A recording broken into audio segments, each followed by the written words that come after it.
college basketball. APSC shootout between old school Nikon D500, no in-body image stabilization, no stabilization in the lens, versus new technology, Canon R7, in-body image stabilization, stabilization in the lens. It's the APSC shootout, 1.5 crop versus 1.6 crop. Who will win? All right, here are my pictures, all with the D500 and the 24-70 f2.8G. Up here in the top left corner of the screen, you can see the settings, shutter speed, you can see the aperture. All these are wide open at 2.8. You can see the ISO, which I shot auto ISO, and I had my exposure compensation set to -1 full stop, which is good for this gymnasium. It saves your highlights and it actually ends up exposing the shot about right. You can see the 29 millimeters on this shot. Now I shot this shot at 1/125th of a second of the mascot, and then I sped up to 1/1000th for actual gameplay. Here's the tip-off, some shots down inside. I was enjoying the autofocus system. I used group autofocus on the D500, and I had it just one click up from the center, and I would try to put that group autofocus right on the chest of the player and just kind of hope that the faces were in focus, and it worked for the most part. But if you look really close at these, sometimes the faces are not as in focus as I would like for them to be. But I was still happy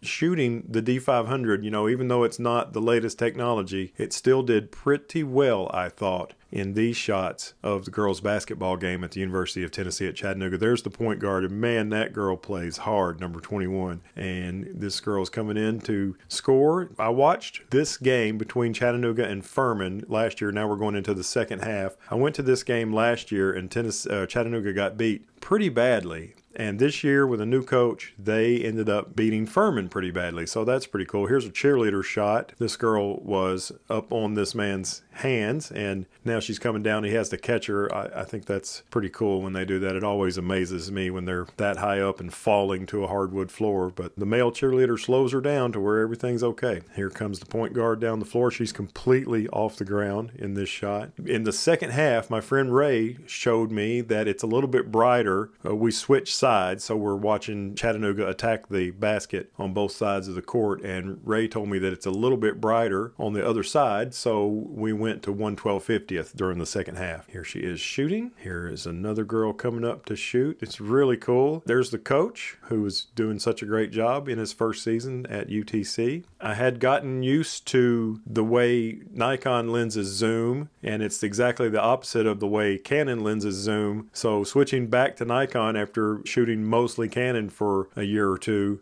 it took me a little while, but not as long, to get used to the Nikon, you know, because sometimes you need to zip it all the way to the widest area, and if you go the wrong way, then you miss your shot. But for the most part, I got these right. There is the mascot posing for me. That was pretty cool. This is probably the highest ISO shot of the evening, 3600 ISO for this one. You know, if I'd had a couple seconds more to think about it, I would have slowed my shutter speed down for this shot. And now we're back to basketball, and man, she plays hard. Layup action, a little free throw, and I believe that's my last shot of the game with the D500.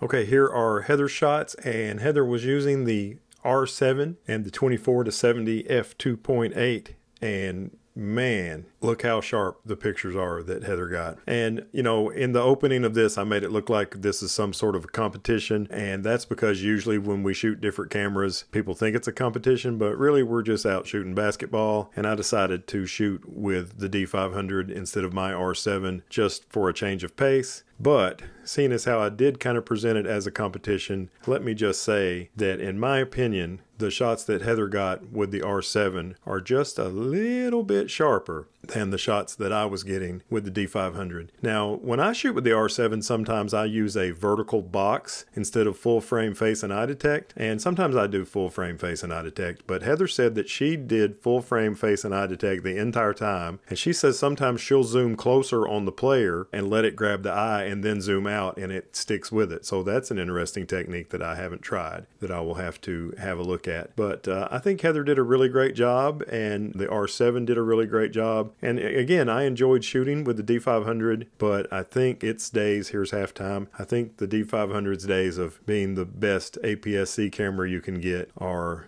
no longer around. These days, the R7, it's just got a better autofocus system, it's higher resolution, the lenses that you can use with it are better, you don't have to calibrate it because it's a mirrorless camera. There's just so many reasons why the R7 has taken over the top spot for world's best APS-C camera. And that's fine. You know, the D500 held that title for a while, probably before the D500, maybe the 7D Mark II held that title. But in my opinion, these days, the best APS-C camera you can get is the Canon R7. And I think next time we shoot basketball, I'll probably go back to shooting my R6 Mark II, because the best lens for the R7 for basketball, in my opinion, is the 24-70, and we only have one of those. But with my R6 Mark II, I can shoot with my 24-105, and it does just fine. And that is the last of Heather's shots. Great job, Heather.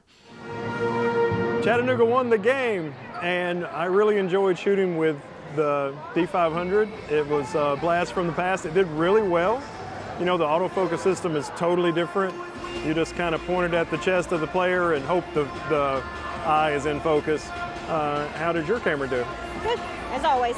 Good as always. Okay, thanks for watching. Give us a thumbs up, subscribe, hit the bell, and as always, we look forward to seeing you in the next one.